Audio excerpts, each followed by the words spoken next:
我刚才都交代什么了？一会儿陛下面前，无论您说什么，都别搭腔。陛下如果向你要态度，你就装傻。丞相，坦荡，无私。都记住了。接下来这出戏，你要好好看，用心学，将来就是你和陛下搭台了。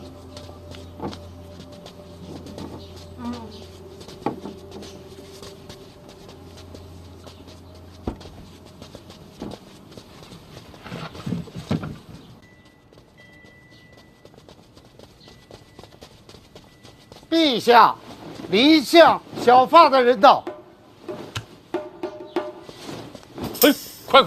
快给丞相赐座。丞相啊，朕这几天看了不少的折子，我大庆国是人尽其能，一片欣欣向荣的景象。多亏了你呀，你功不可没。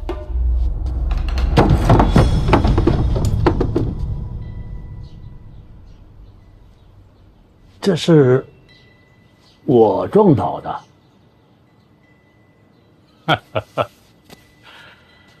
丞相，坐。臣已年迈，老眼昏花，渺渺糊糊间冲撞了天子，还请陛下治罪。哎，刚才已经说了，丞相功高啊，何罪之有呢？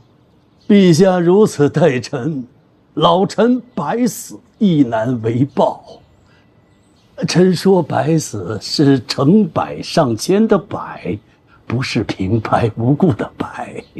好端端的说什么生死啊！人嘛，总有那么一天。丞相正值盛年，为言过早啊！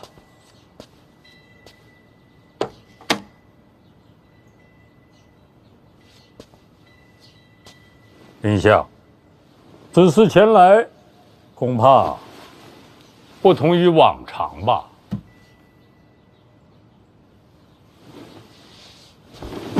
陛下，臣有罪。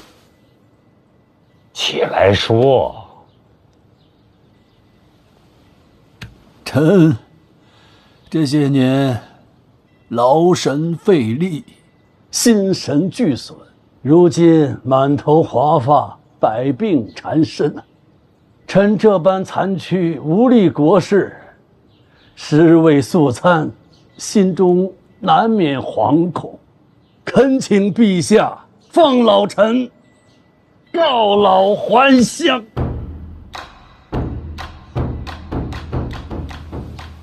百病缠身。范闲，臣在。你觉得丞相说的是实情吗？回陛下，臣年纪小，看不清楚。你不是学医吗？学的是毒，会把脉吗？那倒是会。来，给丞相把把脉，看他都有什么病。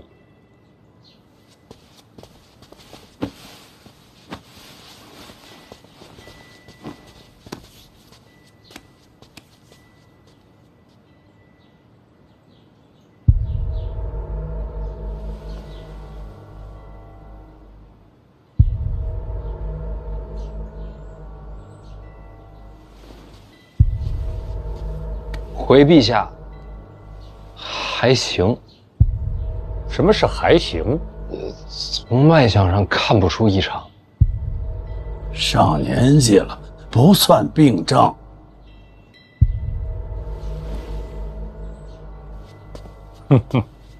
丞相啊，你不是说你百病缠身吗？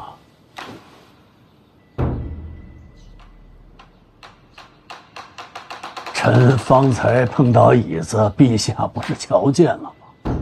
眼睛都不行了。哎，范闲，眼睛不行，这脉象看得出来吗？那看不出来。臣驾前失仪，若无眼疾，岂不是死罪？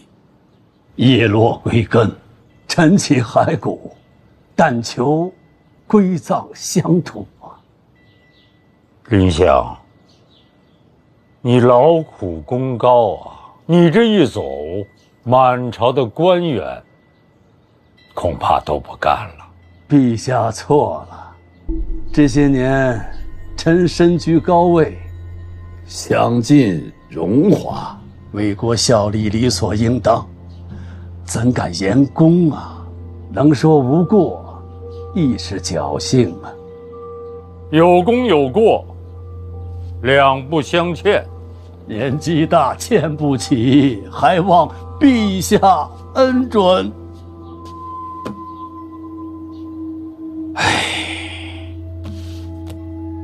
真是舍不得你啊！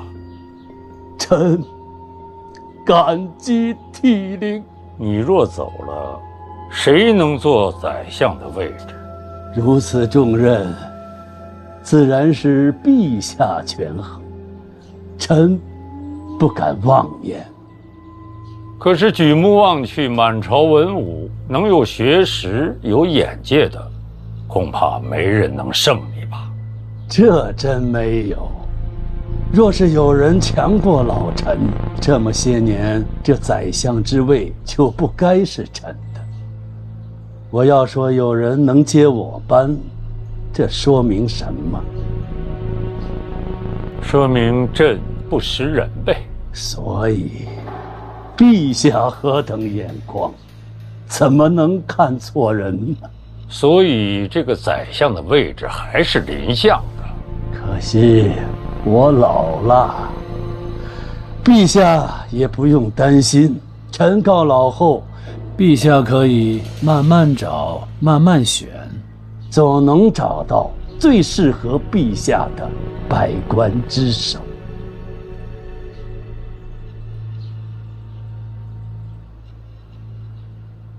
林相，你的门下门生众多，哪些可以堪以重任？能否列个名册，朕日后好提吧？臣为官清正，不搞这一套。林相也会这一套，是吧？不敢。陛下眼光胜过老臣100倍，臣不敢。什么时候动身？即刻离京。范闲和婉儿的大婚将至，你不再等等吗？不等了，归心似箭呐。可惜啊。想问林相，此次返乡是否孤身而行？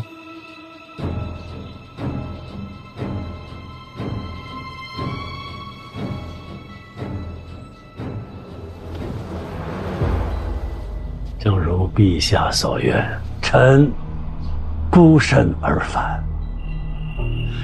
臣那个儿子心智不全，千里迢迢远归故里，怕他意外，所以这个孩子就不带着了。范闲，大宝平日和你走得近，还得麻烦你来照顾。转天我将人送到你家，当然也不会亏欠你，吃喝用度全在里边。这倒是不必了。不能克扣饮食，这可有陛下为证。林相，朕送送你。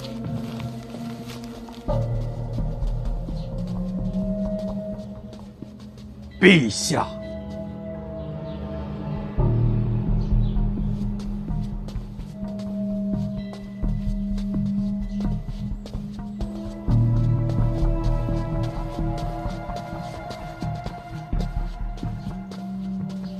这个老狐狸，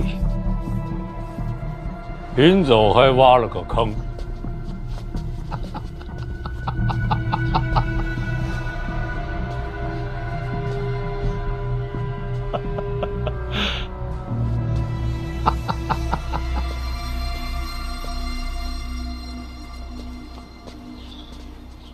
史国真要告老还乡？会师榜单，杨万里被替换，结果又如何？礼部尚书郭征被陛下贬出京都，发放江南了。成为造假，就贬了一个郭征，这算不算不了了之啊？其实结果只有一个，让你彻查往年舞弊，借命案送我一程。陛下的幻象之心藏得够久啊！所以这一步一步，都是为了您。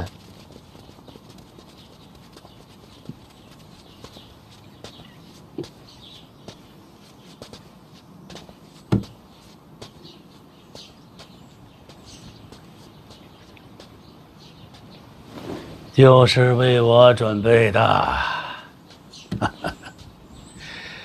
哎呀，我还想着，这为什么非要让你做剧中郎啊？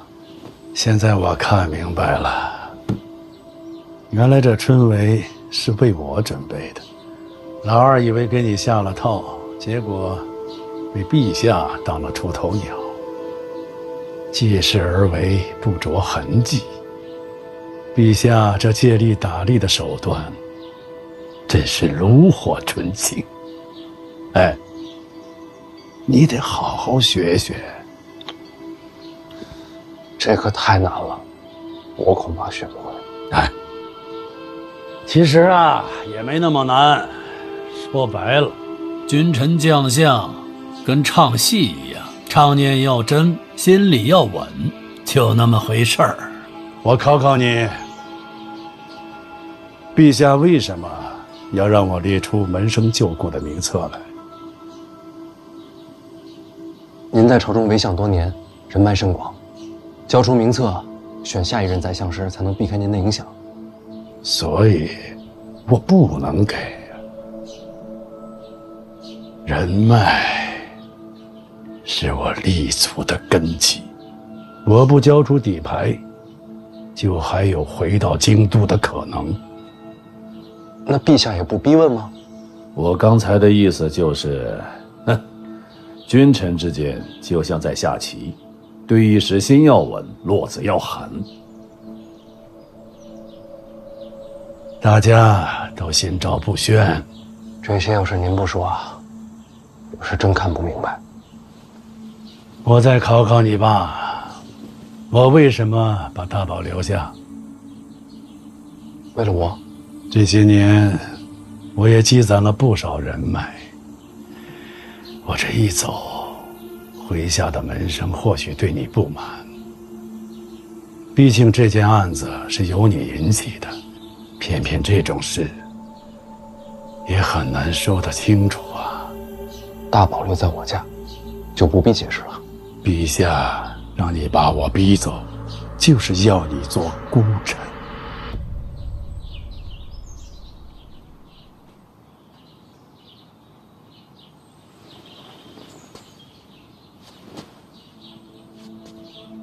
我懂。你懂个球！陛下要的不是你要的。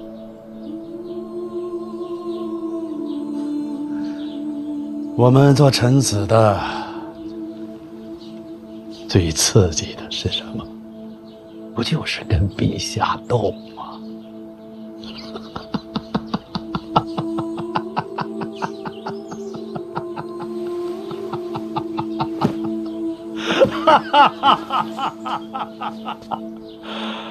我斗输了，接下来就该你了。叔，小点声。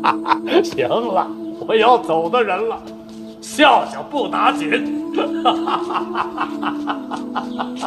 那个考生命案怎么办？什么命案？哪儿有命案？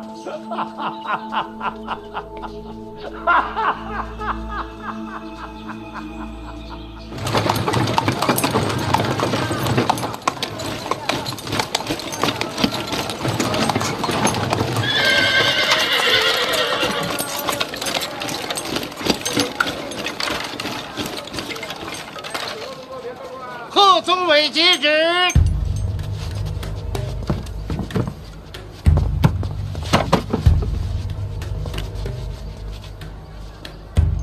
陛下口谕，贺宗纬身为学子，积才得志，皆有所长，吉事难得，特有恩旨，免试拔擢，任督察院御史一职，即刻上任。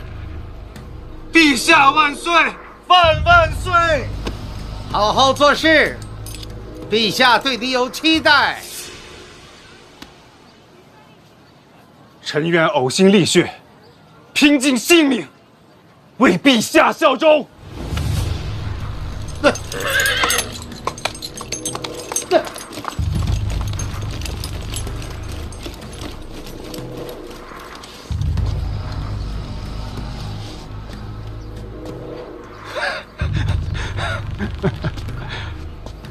诸位，都请起吧，都起来，都起来，都起来。哈哈哈哈！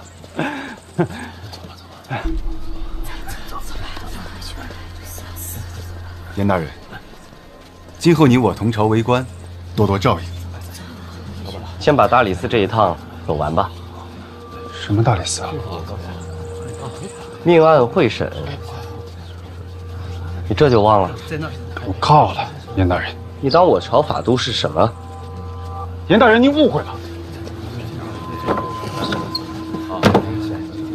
严大人，实在是死者遗孀伤心过度，不力为继了。便如贺大人所言，小女子不告了。您看，人命关天呐，岂是儿戏？严重了，严大人。这还未在府衙立案，倒也不违法度，只是叨扰了小范大人。回头贺某亲自去范府谢罪。严大人，你海涵。馄饨，热乎馄饨喽！严大人，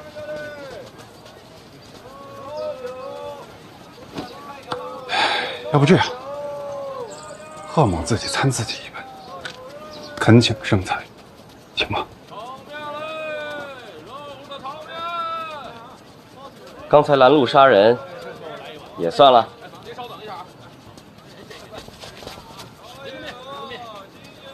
得饶人处，宜当宽宏。您觉得呢？哼！会议处，恭送严大人。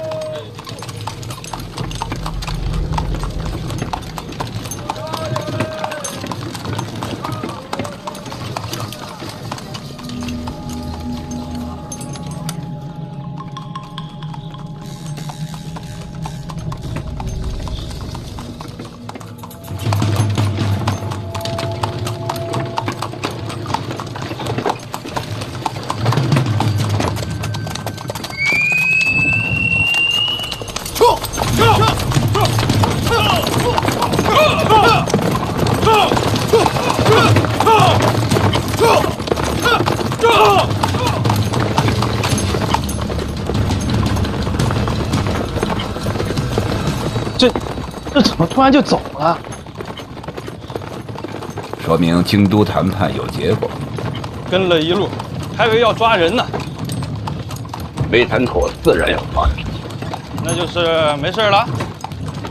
今天没事，未来看命。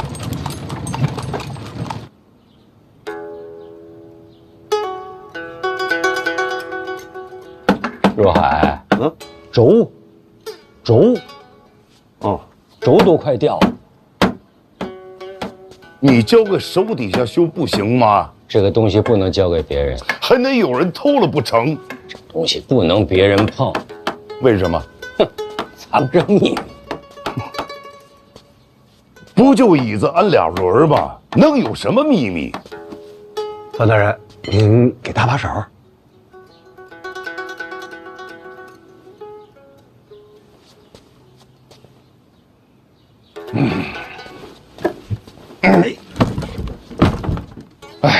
这行了吧？若海，那边，那边没完了是吧？我给你补工去。范大人，你还得辛苦一下。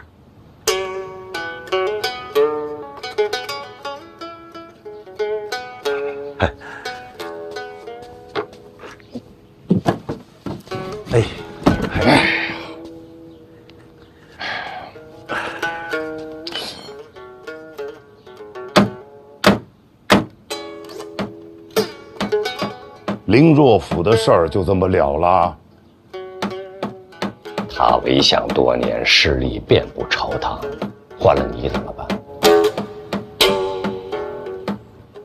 就这样的朝堂，你还让范闲接监察院？他接得住。若海，上对。你知道下一个该谁告老？你不能告老，范闲根基不稳，你得扶着。范大人，这还得帮忙扶一下。啊，范大人，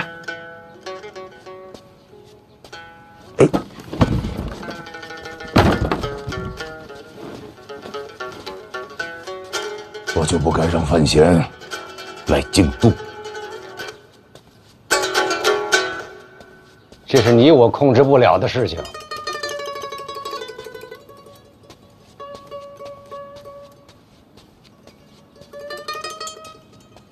院长，修好了。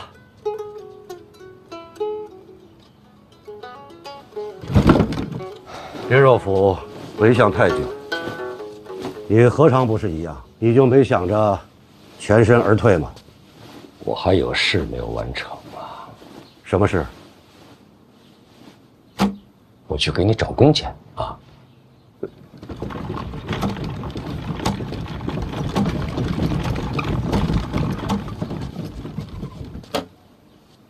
你今天的曲子弹得不好。这儿弹琴，心慌。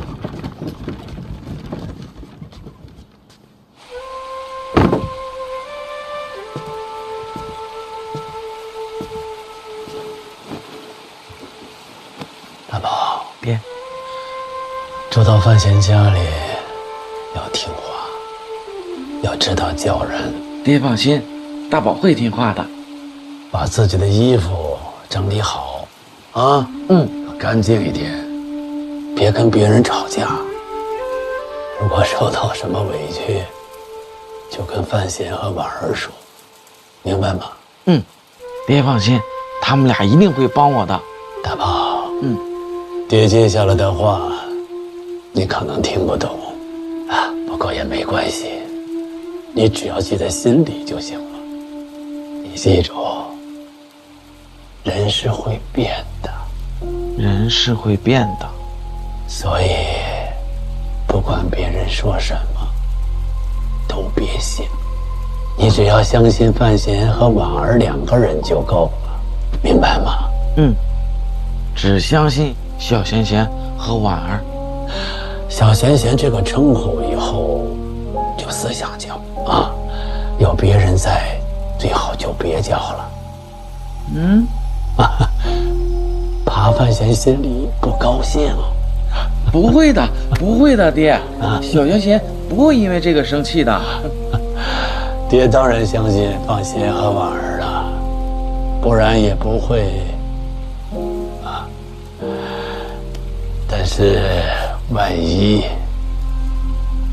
爹只是说万一，有一天他们俩不那么喜欢你了，也不太爱跟你说话了，你就试着安静一点，自己跟自己说话，自己跟自己玩儿，你就全在那儿，慢慢的活，就好像玩一个尽量不打扰别人的游戏，明白吗？为什么，爹？他们为什么会不喜欢我啊？爹也觉得他们不会，爹只是说万一。我懂，人是会变的。大宝真聪明，就算有那么一天，也没关系啊。这世上没有人天生应该对你好。在世上，没有人天生就应该对我好。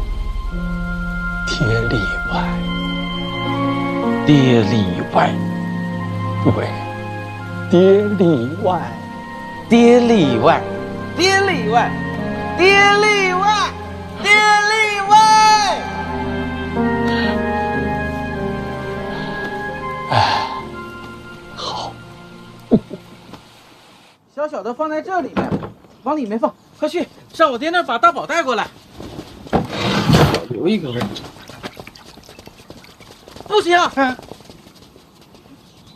你不能放这个。这里面装的是大宝。大宝不要害怕，他不是坏人。我知道，我知道。哎，这大宝吃了多少好吃的呀？这肚子鼓的都快爆炸了。他可能吃了。哎，大人我来。大宝。哎，不行，这个你也不能碰。你知道这里面装的是什么吗？我跟你说，这里面是爹给我的山楂，可好吃了。你爹给你消食的。你怎么回事？都跟你说了，你不能这。哎呀，快给我！大宝不要害怕呀，没事，他不是坏人。大宝吃饱了啊。这是爹给我的花，这是爹给我的山楂啊。对，大宝消食的嘛。对啊。哎呀，都跟你说过了，你不要碰它。这是大宝的大宝。哦，吃饱了。哎，你帮我放一下吧。放。啊，山人，咱别累着啊！你不要害怕，不要害怕，大宝。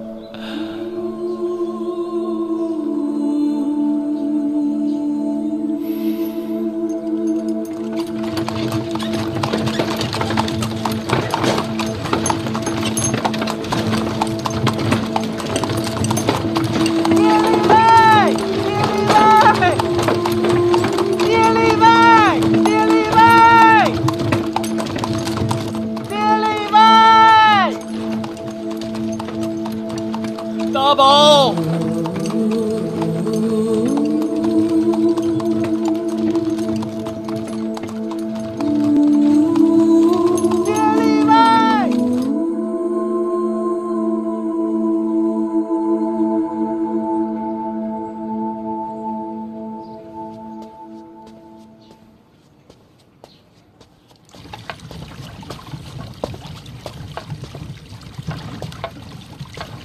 石场力，石场力，石场力。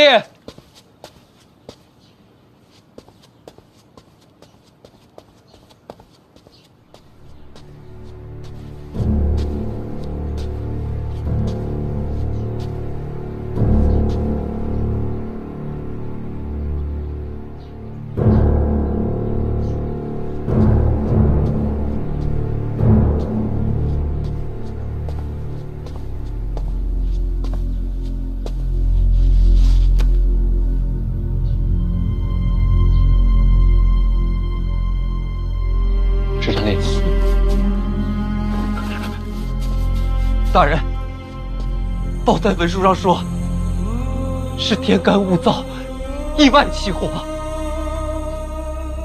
啊！可这不对呀，大人。天灾起火，总要有个源头。就算风大火急，也不可能一下子整个镇子都着了。就算镇子烧了，人也不会全遇难吧？这道理我都懂，写这个的不懂吗？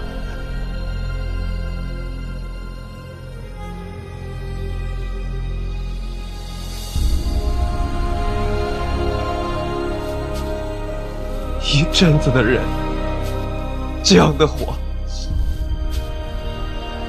就换来这个。我人赶到的时候，镇子已经被烧尽了，一个都没留。二哥这一手也太狠了，这镇子被烧光了，走私的线也就断了，关键是可惜了那么多条人命啊！镇子没了，总要有个说法。意外失火，这就完了？我斗胆问一句：放火的人是不是有权有势啊？是谁放的火，现在还不知道，但结论没错，必定被告全状。那还能查吗？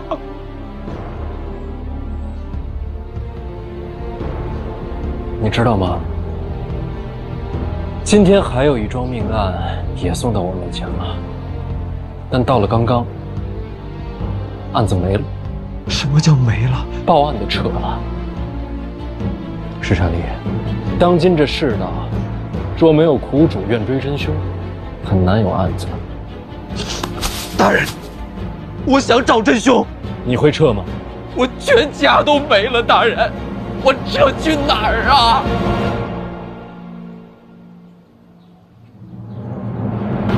好，你这案子我接下了。不仅如此，你这人我也接下了。从今往后，你就是我麾下门客。这案子我不能保证一时半会儿给你结果，但我答应你，我会一直查下去。石善丽愿为大人效死。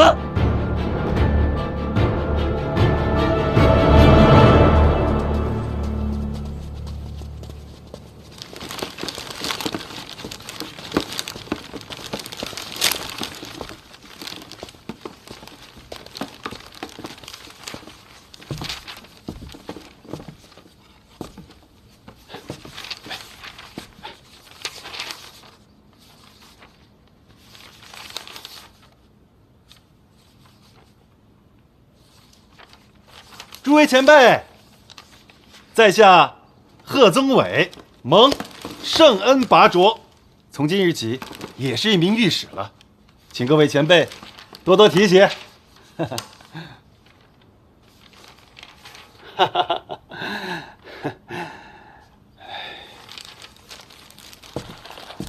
初次见面，不成敬意，请笑纳，多多提携。多多提携，前辈，多多提携。这是送礼？非也。贺某深知，咱们做御史的就担着肃清吏治、弹劾百官的重任，这送礼贿赂乃是大忌，万万不可取。不过，各位前辈放心啊，这都是顺路买的一些小点心，还是最便宜的，纯的心意。有劳前辈给大家分发一下。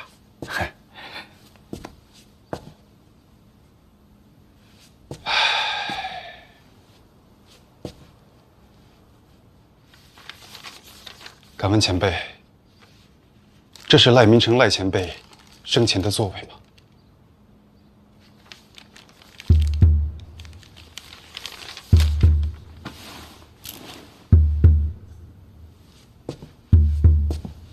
前辈，有火吗？点一下。你做什么？不瞒各位，赖明成赖前辈就是贺某的指路明灯。虽未曾谋面，可在贺某的心中，如师如友。赖御史身亡，贺某悲痛万分。如今见到赖前辈生前的座位，说什么也得拜一拜。哎，这是干什么呀？那你也不能在督察院拜了。不要这样，不要这样！哎呀，贺御史，快请起吧！哎呀，是啊，太激动了。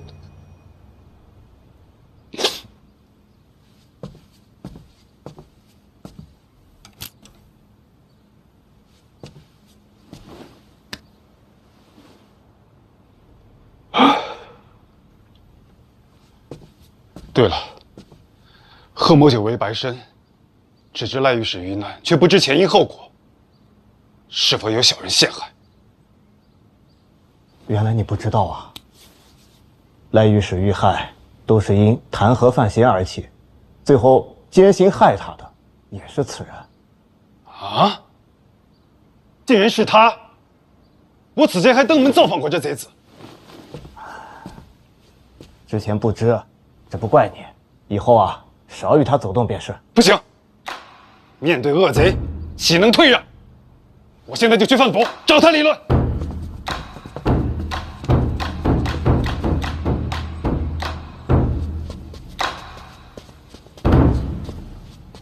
敢问兄台，有刀吗？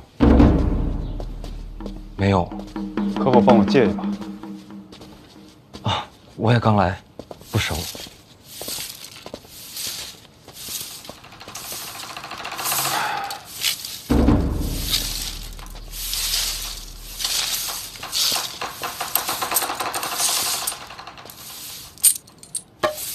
借用一下。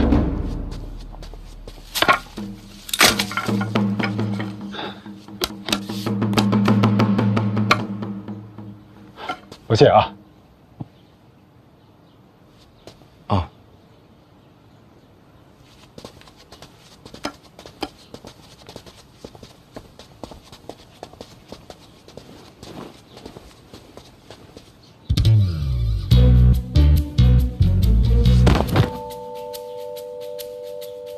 你跟他说什么了？贺某向小范大人请罪，恳请小范大人责罚。贺宗伟，你现在好歹也是个御史，这官绅说跪就跪吗？请大人饶命！我什么时候说要你命了？大人，之前小的将春为命案送到大人府上，是实实在在的得罪了大人。大人，我的为人您是清楚的。嗯，那是真清楚。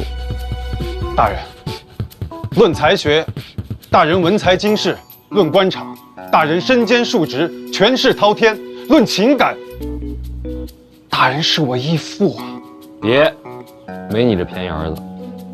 贺宗伟，我知道你是个工具人，没打算报复，起来滚蛋！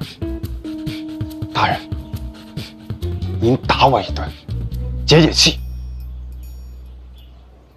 要不，请手下代劳一下。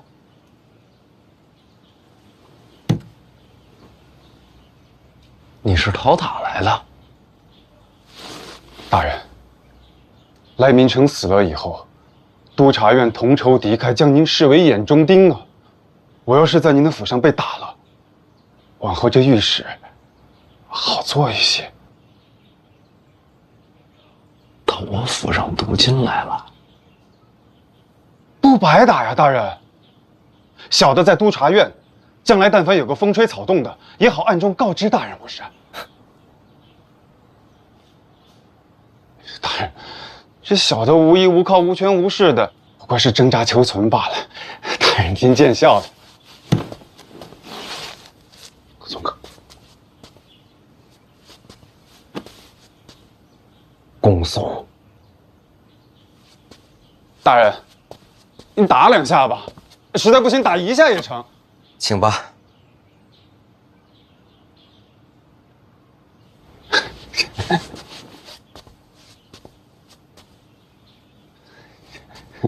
大人，仁慈。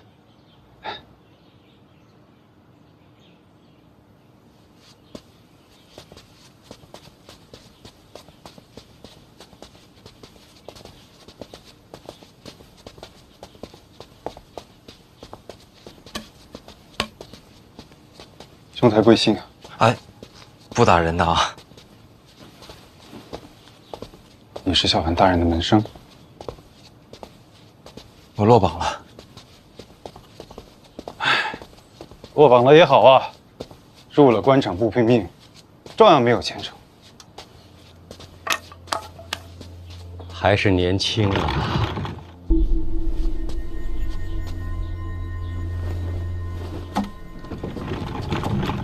贺宗伟这样的人看着世故，但是过。您什么时候到的？早就到了。看你正忙，没敢打扰你。有事儿？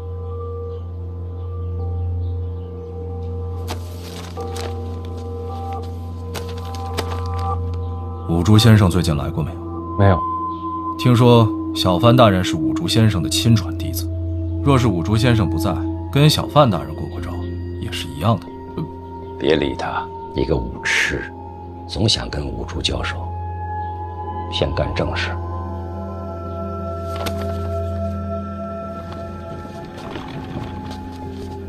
监察院五处你应该知道。知道，掌管黑旗的。对。监察院黑旗一直驻守在京都城外，但是辎重粮草一直是由京都来调配，所以免不了由一处来协调。这里记载着这些年物资的调配和黑旗的调动，你仔细看一看，以后这件事你就担起来吧。这点小事儿您找个人说一声就行，干嘛亲自跑一趟？监察院黑旗不受军方控制，整个大清国除我之外，只有一个人能调动黑旗。陛下。对。哦，对了，听说您相要告老还乡了。是，就这2天的事儿。真快啊！人都老了。不过最近这段时间，告老还乡的不只是林香一个人。你仔细看看，多费点心，啊！走了。这就走了？忙着呢。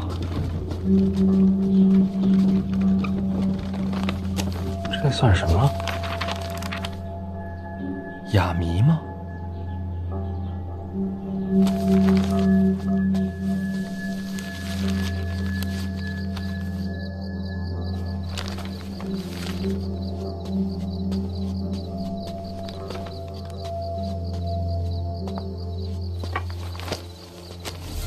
大人，这么晚了，吃点夜宵吧。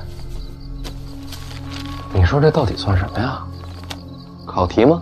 黑旗的辎重运送都是一处负责，您是不是想太多了？不会，这里边绝对藏了别的意思。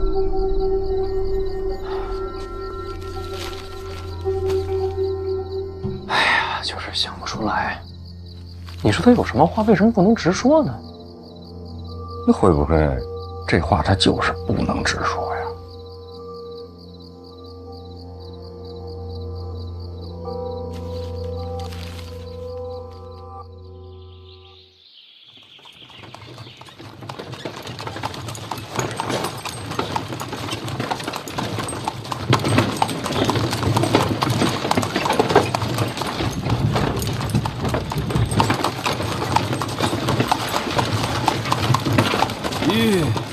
师伯，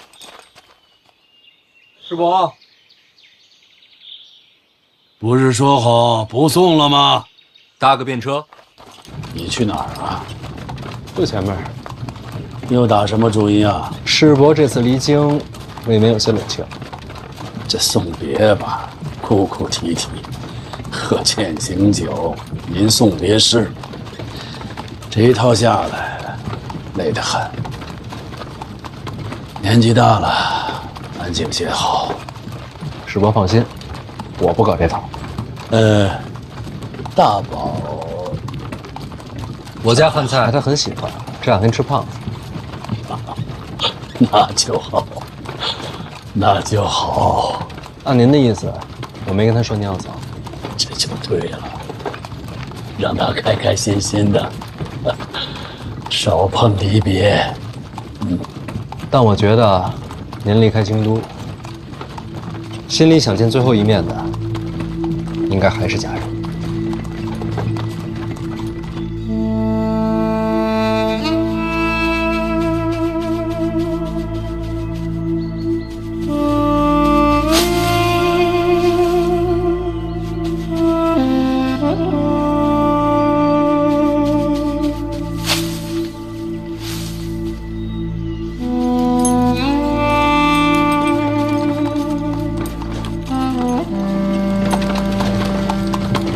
劳驾停一下。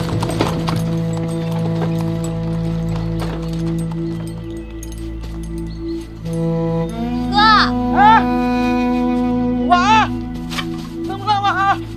婉儿，婉儿，怎么了，婉儿？咱们朝那儿磕个头吧。啊？为什么呀？突然想磕，哥陪我磕一个。嗯，听婉儿的。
我只跟大宝说是来踏青，没说别的。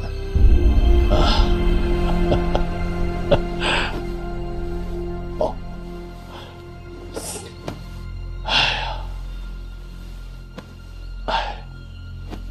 真是难为你了。师傅，那我先说了。祝你和婉儿百年好合，也祝您一路顺风。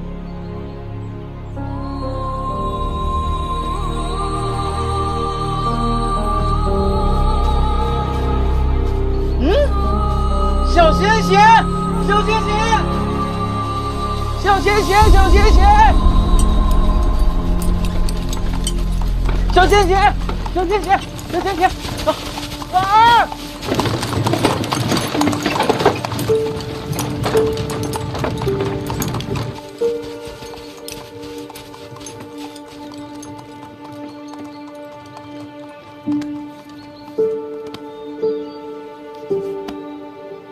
能够告老还乡，已经很好了。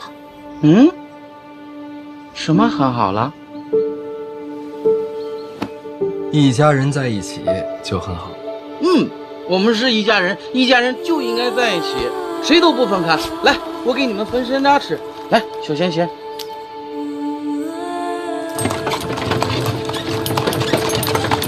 婉儿，给你。谢谢哥。嗯。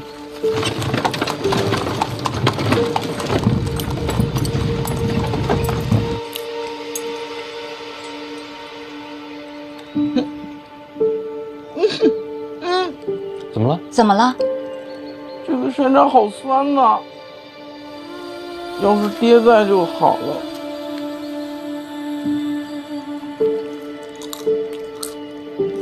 不过没关系，爹很忙的，我们还是自己玩吧，好吗？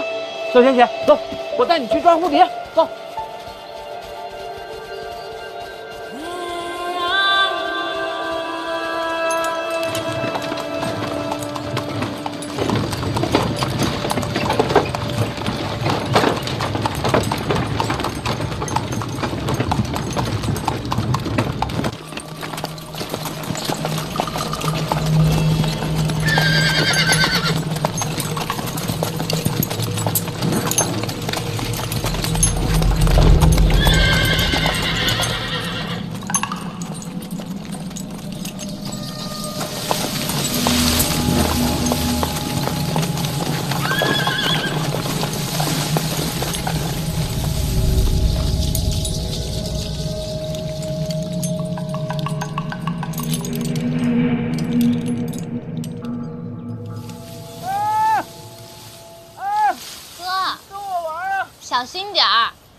你不跟我去，我去找别人玩了。哼！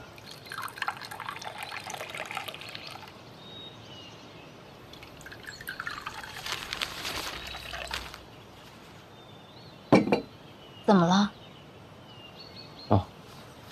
陈院长给出的谜题一直没解出来，要不师爷帮着看一眼？黑旗调动，这可是绝密，我就不看了。这怎么给你了？遗嘱要管黑旗的物资调配。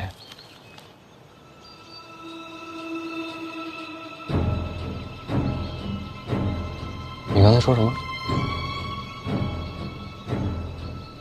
黑旗调动，这可是绝密。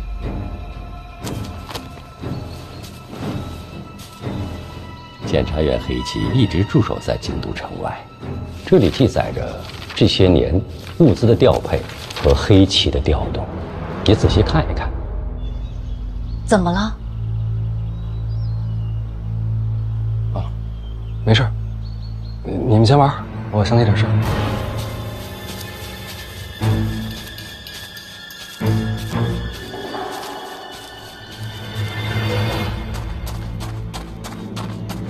王铁林，哎，大人，要回去了吗？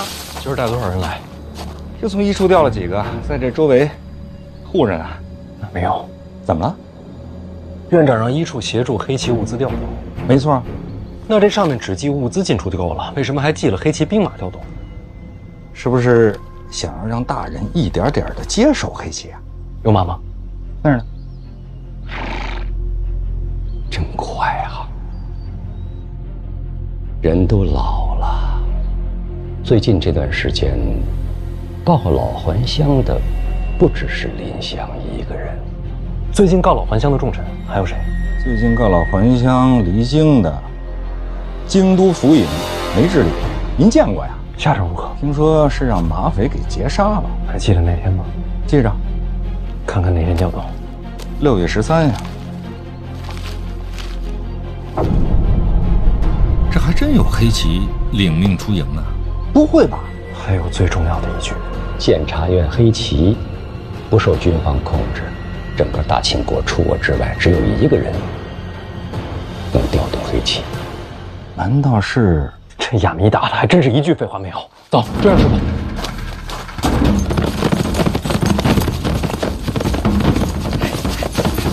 真碰上黑旗，咱俩也拦不住啊！情况紧急，我上哪儿找兵马去？拼一把！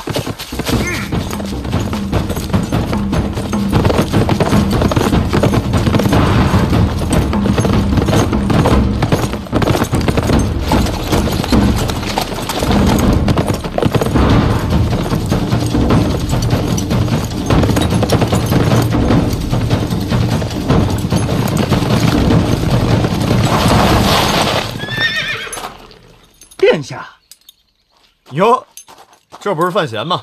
这么巧，你怎么在这儿啊？我不是领了宫中侍卫的副职吗？饶着禁军懈怠，带他们出来练练。在这儿练？陈院长安排的。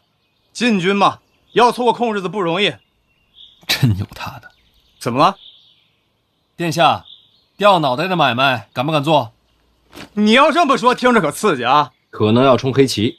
我什么都不知道，人是你拐走。时间紧迫，来不及解释了，跟着我。这。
大家好，大家辛苦。我来介绍一下啊，这边的全是禁军，还有这一位大皇子，常年在边境领兵，好歹也是个皇子。好歹是个。还有那一位王启年。不是大人，你说我不管用的，轻功特别好，谁也追不着。各位手下到时候留情啊。又是禁军，又是皇子，再加一个轻功特别好的，不好灭口啊！要不商量一下，大家各退一步，各回各家。将来有人问起来，就拿这个说事儿，所有责任在我。有的商量吗？你是范闲，是我。身为黑旗，非受命不可出营。我既在这儿，便是领命来的。范提斯应该知道，军令如山。那就是没得谈了。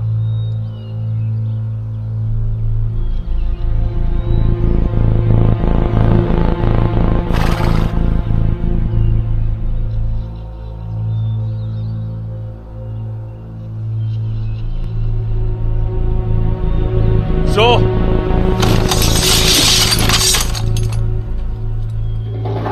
你这可有点割裂啊！你不说各回各家吗？不是军令如山吗？黑旗隶属监察院5处，此次出营领的是5处之命。范提斯于监察院内，只在院长一人之下。你的命令高过5处，所以各回各家，便是军令。多谢。哎，军令。归营。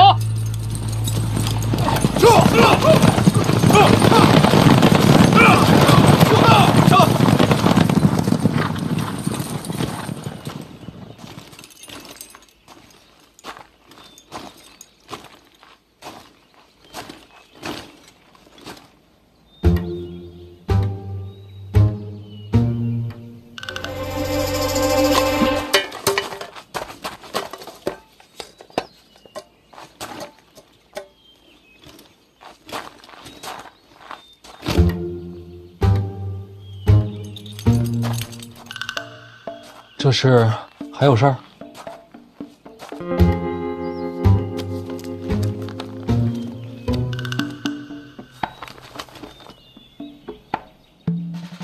听闻提斯死讯，我连夜买的。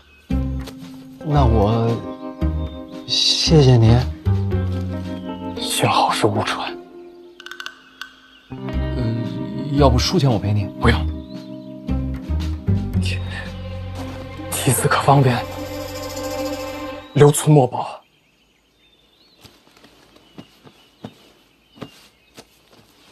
没带笔啊？有笔吗？别看我。干什么？写书也是书。笔。有笔，有笔。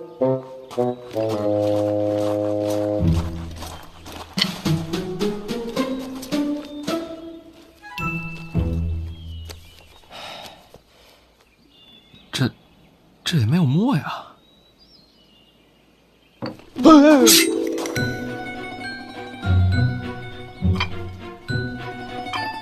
研墨还需用水，茶水不行吧？好过用血。有道理。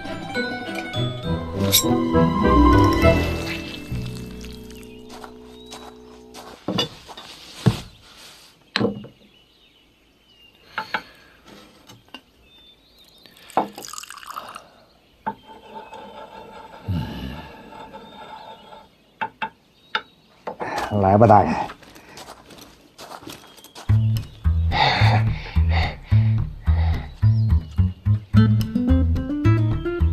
二位挡光了。哦，吐一个吧。不是让你吐，是写上你的名字，表示赠签于你。甚好。贵姓啊？荆，荆棘的荆。对，好姓。名字？无名。荆无名，好名字。哎，不是无名，是没有名字。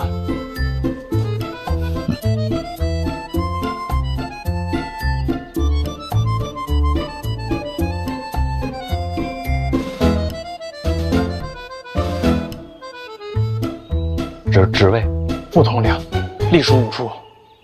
啊，好，好，好。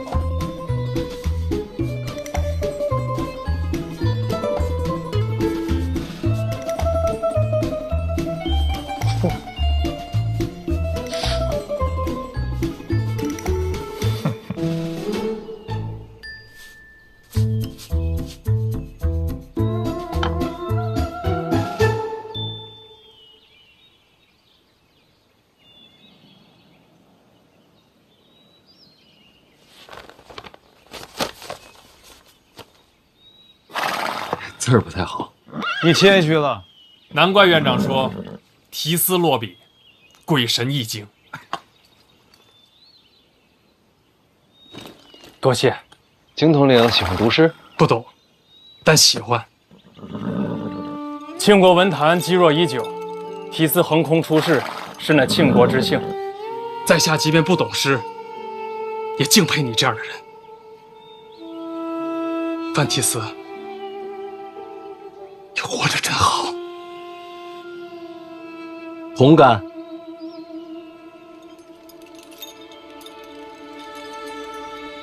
上。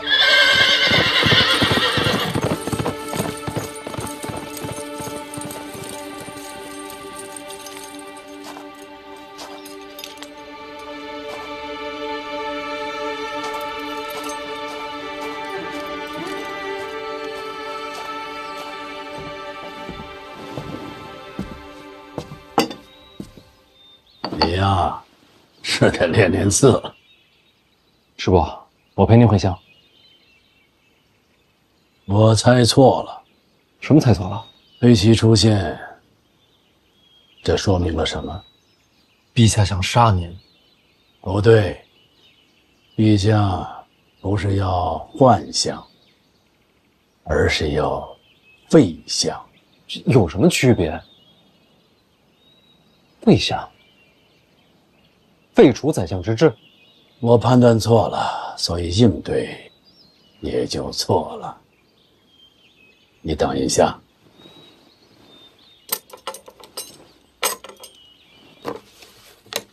这个上面记的都是我所有的门生旧故，你把它交给陛下，然后对陛下说，我回乡后会上一奏折，严明相位之害，百官之首权位过重，若与虎狼之臣，社稷将危啊！废相之举由我牵头，与陛下无关。好了，你回京吧。我还是送您一段吧。没必要。东西送过去，话传过去，我自然安然无恙。黑旗都来杀您了。不是要杀我，是提醒我。这么自信吗？这还不是杀您？我不会死的。这些下人，恐怕一个都保不住。我不是没智力，若我死了，史书没法写。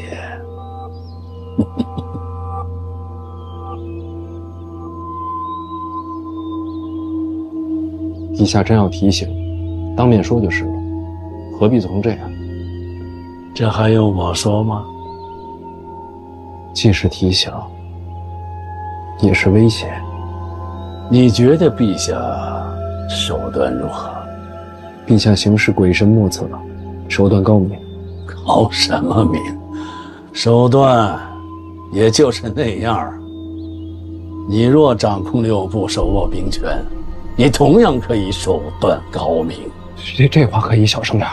陛下最难得的地方就是，谁也看不穿他下一步会做什么。你与老二相争，陛下推波助澜，这才有了春闱斗法，继而引出舞弊一案，而舞弊又带出了我，于是陛下才达到了废相的目的。陛下借力打力，所有心思都潜藏不露。而且你要记住一点，永远不要完全信任陛下，不到最后一步，千万不要觉得自己看穿了他。您这话说的，好像我要跟陛下争斗似的。这就由不得你了。